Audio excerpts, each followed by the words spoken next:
ভাই দেলোয়ার হোসেন সাঈদী আজ থেকে ৩৫ বছর আগে ৫টি কথা বলেছিলেন, বর্তমান সময়ে একদম হুবহুব কথাগুলা মিলে গেছে এবং সত্য হয়ে গেছে।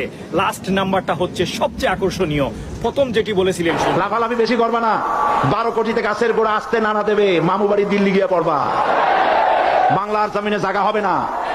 নাম্বার 2, স্বৈরাচারীরা তার পতনের সমস্ত ছিদ্র বন্ধ করে, কিন্তু একটা ছিদ্র বন্ধ করতে পারে না, মনের ভুলে সেই ছিদ্রটা থেকেই যায়, যেই ছিদ্র দিয়ে আসলে তার পতনটা হবে। নাম্বার 3, ক্ষমতায় যারা থাকে, ক্ষমতার মোহে চতুর্দিকে অন্ধকার দেখে, মনে করে আমার পতন আর হবে না। নাম্বার 4, বিড়ালের মতো 500 বছর বেঁচে থাকার কোনো লাভ নাই, সিংহের মতো 1 ঘন্টা বাঁচতে চাই। নাম্বার 5, যারা মানুষের উপরে জুলুম করছো, আলেমদেরকে ধরতেছো, মুসল্লিদেরকে ধরে ধরে জেলে ঢুকাচ্ছ, সময় আসবে এমন